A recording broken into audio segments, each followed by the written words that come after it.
Hello humans, hello humans. Still February 17, after 1, heading out to the coast now. Looked at the house and the property. Got a big decision to make, huge amount of work. So I don't know if I'm going to do it or not. It'll take a few days to cogitate. Anyway, I wanted to talk about non-disclosure agreements, NDAs. So you'll see some people, especially like, some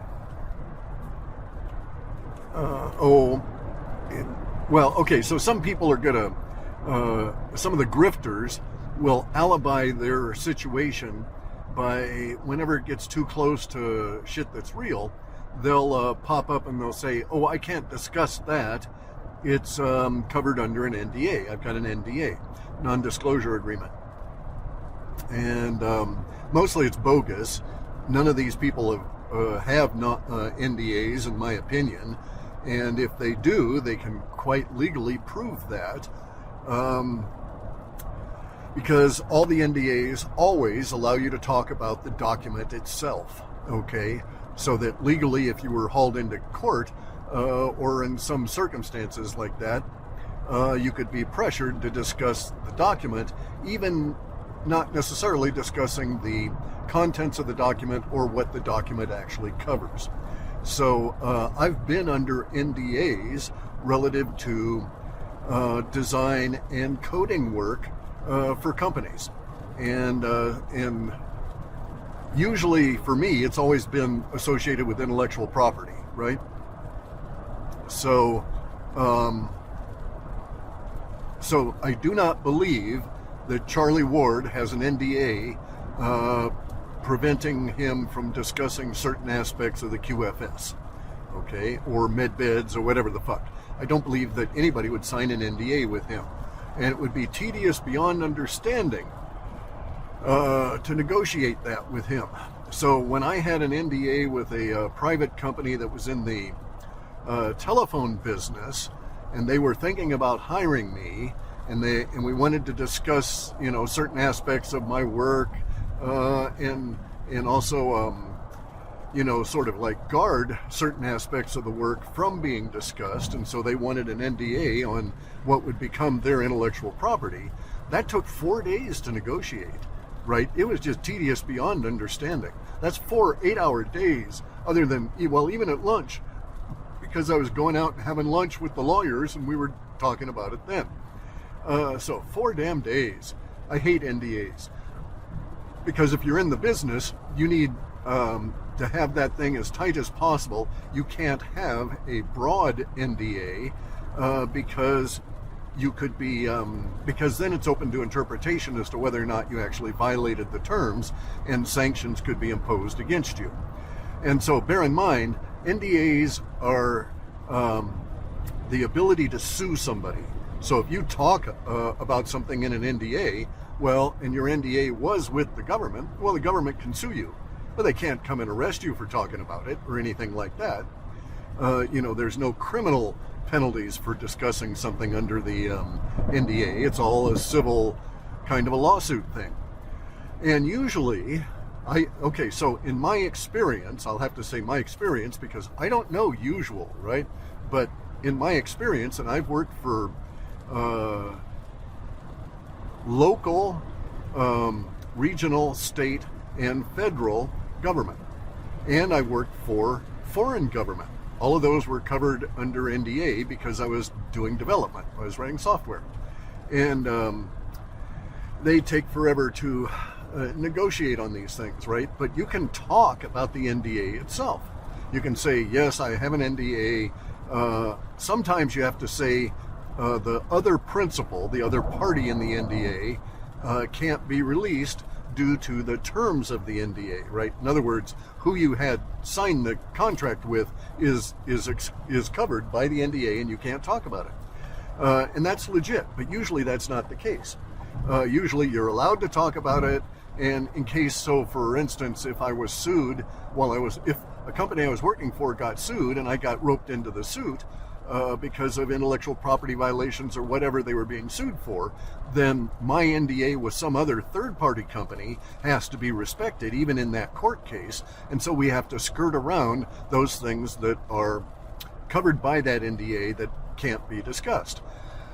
Usually, and also, okay, so in my experience, I've never seen an NDA that covered non-intellectual, non-proprietary intellectual property. And so, in other words, so in my experience, there would be no reason to have an NDA around medbeds if you're not working on the software or the hardware. Just if you were doing marketing or something for them. There's no reason to be covered by an NDA on that. So Charlie Ward claiming to have an NDA that precludes him from telling you when the QFS is going to roll out is horseshit. You don't have NDAs covering what is going to be basically public information or manifesting events that can be described. You don't have an NDA precluding you from talking about sand or water or, some other factual aspect of our reality. They are, in my experience, as I say, they're 100% tied to intellectual property. And I've been in some tricky ones where there was, where I was working for one company as a subcontractor, that was Microsoft, and Microsoft had me subcontracting through their consulting division to some airlines, and I had to write software that involved telephony stuff, right? So this was back when there were the phones in the back of the seat in the airplane ahead of you. And so if you wanted to make a phone call, there was no cell service, you couldn't run cell phones on the plane, yada, yada, yada, at that point. And so if you wanted to make a phone call while in flight, you would pay an outrageous amount of money, and you would do it through the telephone that was in the back of the seat ahead of you. And I wrote the software for those. And I had to write the software that, did all of the technical stuff from the phone to the transmitter, checking that the transmitter was good, all the error codes, checking the phone was good, all of this kind of stuff it's called Power on Self-Test, okay, a post. And I had to write all this software. I also had to write the software that went through the connection in the airline and connected to the OSP, the other service provider for the telephony industry. And so the phone company basically that was handling the phone call down here on the ground charges money for that service, and I had to be able to effectively transmit to that phone company from the phone call the amount of time, the billing, all of that kind of stuff, so they could bill as well. And then the airline took a percentage off of that, and so it was real complicated shit, right? There were like 7 different corporations involved at a primary level, and maybe another 10 or 12 at minor levels, like the guys who wrote the firmware for the transmitter in the airplane, right? So they were involved peripherally and minorly, and so on. So I had an NDA that allowed me to discuss what I was developing, but I couldn't betray anything that we would call a trade secret that belonged to the company I was hired out to code for, which was the airline. So even though I was getting paid by Microsoft Consulting Services, I was working for an airline that in turn paid Microsoft. And so my customer, even though it was really Microsoft Consulting Services, I owed my loyalty, so to speak, to the airline for whom I was writing the software. And so this was a tricky fucking NDA. We were still working on that maybe 2 months into the contract because there were just new shit coming up, right? This counter process billing, and I needed on the firmware, there was a thing where I needed to be able to get at the timing clock in the transmitter. So the guys who wrote the firmware for that were all whipped up. They were just like really freaked out. And we ended up coming up to a very nice conclusion, and I just wrote a piece of software that I gave to them, a piece of code, and they included it in the API, the access point to their firmware, such that I could just query the transmitter firmware and get a bunch of data that I needed to be able to include in the header and the trailer unit to the phone call for appropriate billing.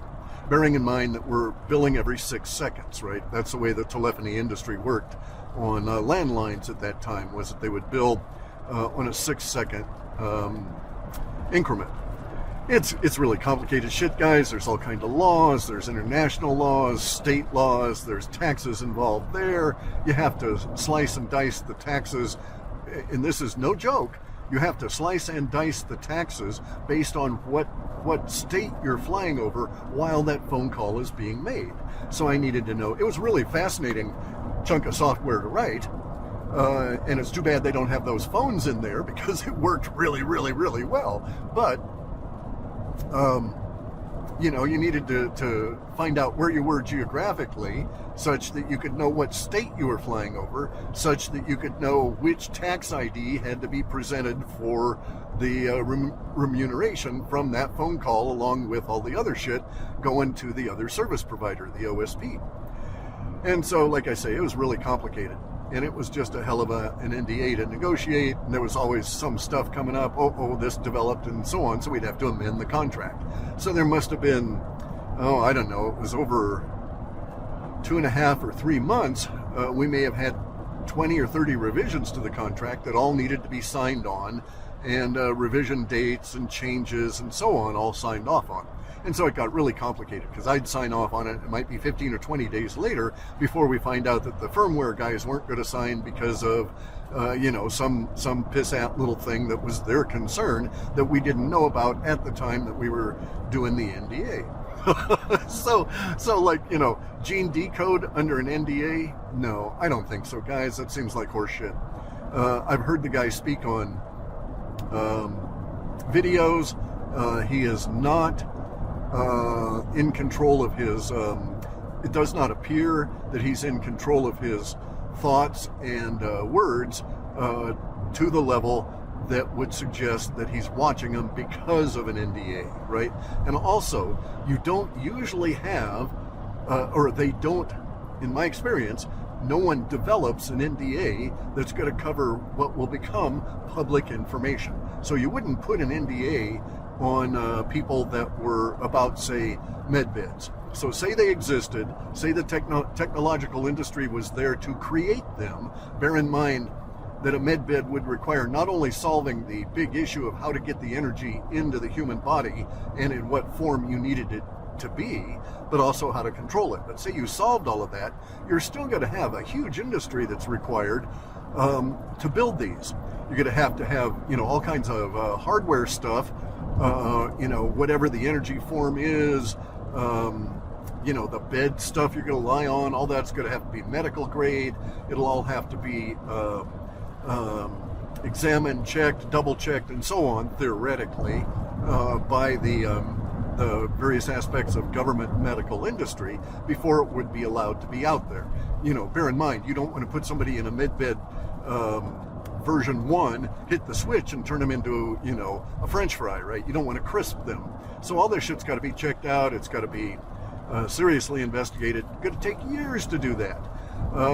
If we were dealing with an ordinary government that actually had our interests at heart, so if the Food and Drug Administration actually gave a shit about quality food and quality drugs, and this would have a tendency to come under there, med beds would come under there because it would be being used in lieu of a drug.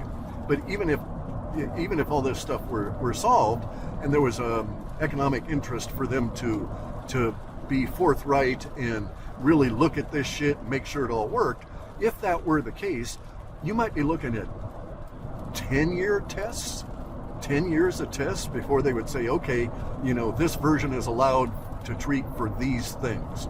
So nobody's going to give you a blanket, approval to run a med bed for anything and everything, right? So it just isn't going to work out that way.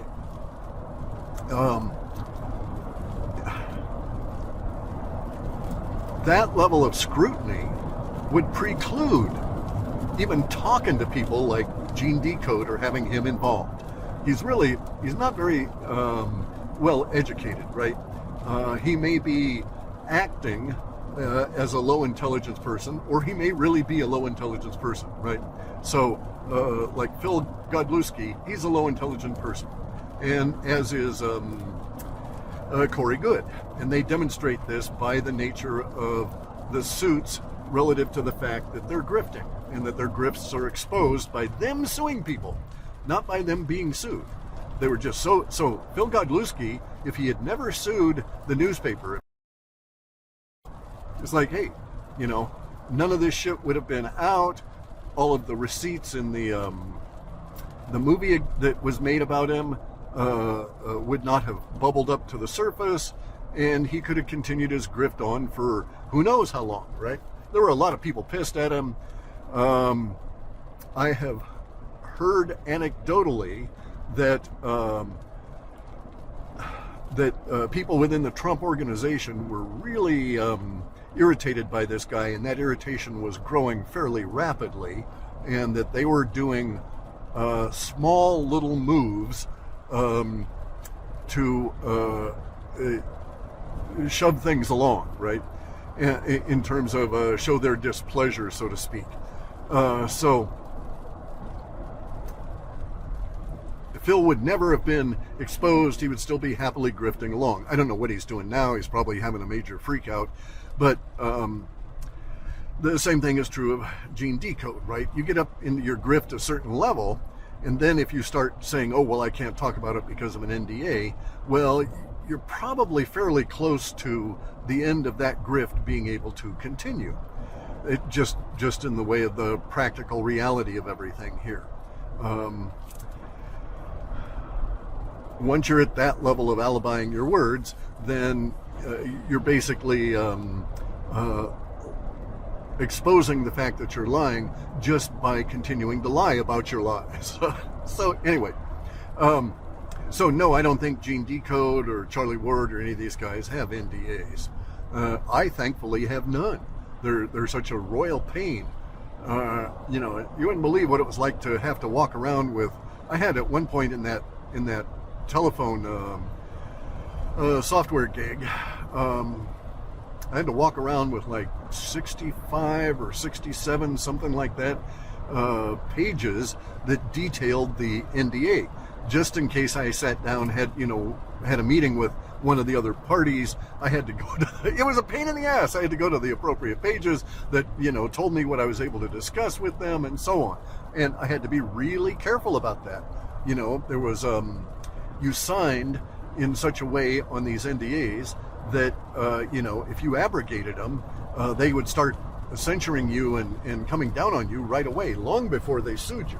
So, they, in the NDAs I worked on, if you violated the NDA, they could hold up payment. Legally, they could just simply not pay you for the work you'd done until it was all straightened out. So that might be months, right? Because it would be at their discretion as to whether or not it had been straightened out sufficiently. As I say, super pain to work under those things. So nobody does it when they're just talking about shit that may happen or may not happen. They do for hardware, they'll do embargoes, okay? And so they'll tell some people, maybe potential sales guys, right? So say they were gonna roll out med beds or something close to it, where you had that kind of a technological rollout. They would, ahead of it all, you'd have to have your distribution centers set up, you'd have to have your retail outlets, so to speak, set up.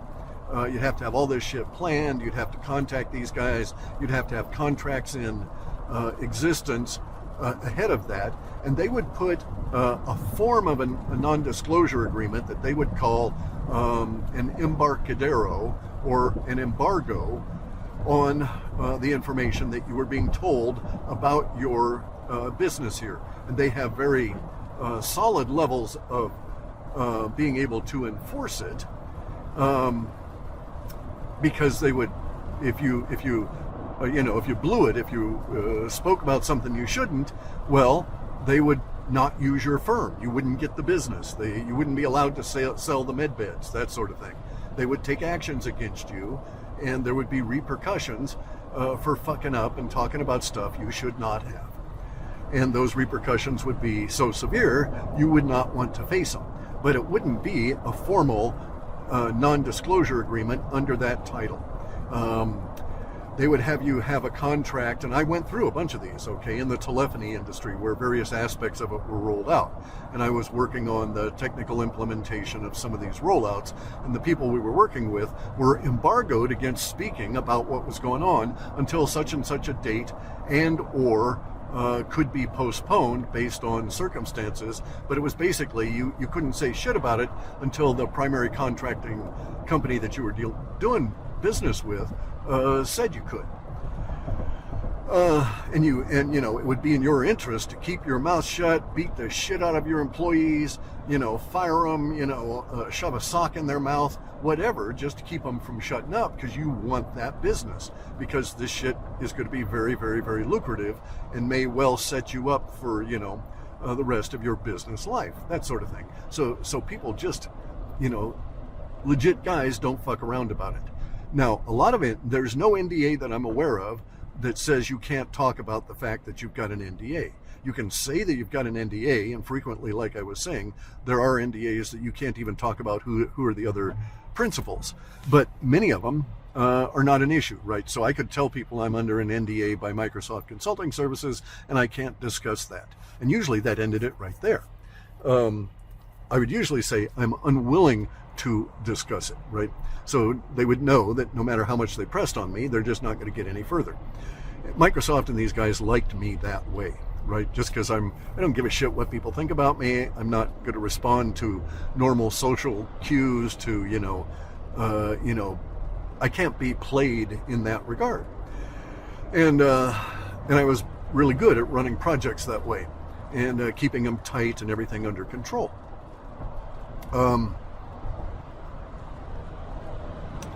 So the issue of NDAs is really a non-starter in my way of thinking for things like, med beds or whatever.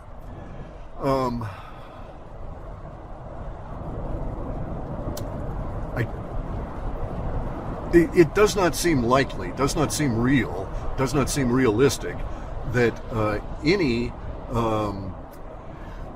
banking institution or government or anybody is going to impose an NDA on certain personalities. So, just in my experience, when it came to that, when we started getting into discussions and negotiations about NDAs, there's only certain kinds of serious people that get involved in that. The corporations just don't bother themselves with the Charlie Ward, Gene Decode type of guy. And as I say, Gene Decode can prove me wrong, because if he does have an NDA, he should legally be able to describe the circumstances that came to that NDA existing. So you can't necessarily say who you signed it with, but you can say it was done with this attorney, it was registered with such and such a state or federal agency at such and such a date and time as per this contract and this contract number, yada, yada, yada, yada, yada, details about the NDA that in no way betray what it covers. And so they could legally talk all about that. So Gene Decode could prove that I'm wrong here, that I'm full of shit, by saying, look, I've got an NDA, here's who I signed it with. Because usually, as I say, that part is not restricted. But you could do that. You could say, these are the particulars of the NDA that proves that it exists. Because you as a signer, as a person being bound by the NDA, you have a real economic and legal reason to have that ability to talk about it. And you need to at times. So I've been on jobs where I'd had to tell them, oh, geez, sorry, I can't accept that because you guys are working on software that is similar to or includes the same functionality as software that I worked on for so-and-so, which is still covered by an NDA. Usually those NDAs on the software, so the NDA on the software for Microsoft Consulting Service, now long expired, was good for 3 years. And my contract was basically for about a year. But, you know, they needed to cover it for the expected time before the next major rewrite. Now, it turns out that, you know, cell phones came along, they did things to the planes to remove all of the problems of the phone calls, and that was really a problem. It was a bitch to get all that wired in and do it effectively and so on, and they always had problems with the hardware. So eventually, I mean, it wasn't even that long, and they took the phones out of the planes and they just didn't do things that way anymore. But then, long before that, the NDA had expired, and I'm free to talk about it. So it just is the way that these kind of documents work. They do things in a tricky way within the software business, or they used to. Now, it's not so much a thing now because of we basically have populated all of the good software algorithms. Yes, there will be patents in the future that will need to be put out and people will apply for and so on. But it's like we've sort of industrialized our digital world to a great extent, so we're not inventing major new design patterns or algorithms at this stage. But it used to be that when things were new in the software world, that companies would do this thing they called a white room, okay? And so what they would do is they would hire so they would buy the competitor's software that they were going to attempt to replace in the market, right, to compete with in the market. And they would take this software and they would hire somebody that was a documentation specialist, was an end user documentation specialist. And this person would sit down with that software and they would write a manual all about what that software did in a very generic sense, leaving out anything that was proprietary to that particular software's manufacturer. So they would describe all of the functionality, but they wouldn't get into, you know, oh, the title is placed here or that kind of thing, right? They would just describe these things in a sort of a generic sense, but they would get into it very particulars, all of the functionality, how many screens, what happened, what modes were operated on to achieve these, etc., right? Everything you had to go through. And so basically what they did was they took a product and they developed, or they created a development manual as though it was the original specifications that the company used to develop the product that you were going to replace. And so they'd come up with this big, thick manual that was much more extensive than any user manual, but it encoded within it all of the end user experience, down to the gnat's ass. Then that person would leave, right? That person's job was done. They were the specifications creator. They would have been under an NDA. That the specifications that they created would be looked at by somebody who worked at the company that is going to hire you to make this software to replace their competitors or to go up against their competitors. They would look at it, they'd fine-tune it, they'd make changes that they want, so on, until they finally had what they would call the specifications manual. And then they would hire people like myself to come in and do a white room creation, right? A clean room creation. In other words, I had never seen the software that the competitor made. So if it went into court, which I had one brief experience that got to the point of depositions for a company, but it never got into court, never got further than that. But in any event, so if you're called upon to testify, you can say quite truthfully, no, I've never seen that software, never used it. I'm working off of a generic functional operational manual, a software design. And then you'd create code. And so the odds on you, now, of course, the odds are you're going to find the same kind of problems. You're going to discover the same kind of workarounds and the same kind of optimizations and so forth that the original company discovered as they developed that software, because this is just the nature of software business, how it works. It's very digital. There's only certain options that can be done. These options constrain you. And then there's conventions. It's commonplace to use the return key to signal end of interaction by the user and to send the resultant work to the actual CPU. And so the constraints are there everywhere. So software is basically a bound box, right? We all know the sides, we know the top, we know the bottom. It's not like it's digital software, I should say. It's not like it's going to be filled with new and interesting innovations at that level. We do have a different situation coming up with analog computing, because analog computing, nuance computing, is not like that. Okay, it can be constrained. There will be consensus ways of doing things within analog computing, but because in analog computing you're not looking at simply ones and zeros, but the full range of the electricity coming into whatever device you're dealing with, and you're able to deal with that electricity both in voltage, in all three, voltage, amperage, and time.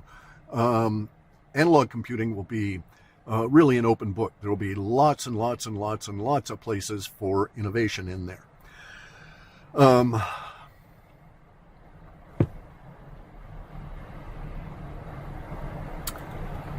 So in a clean room operation like that, you'd do the development, you would end up handing them the software, and then they would hand it over to their regular end user support specialists, their documentation guys to make the manuals, their screen guys to pretty it up, put their logos in and all of that kind of stuff, their internal designers.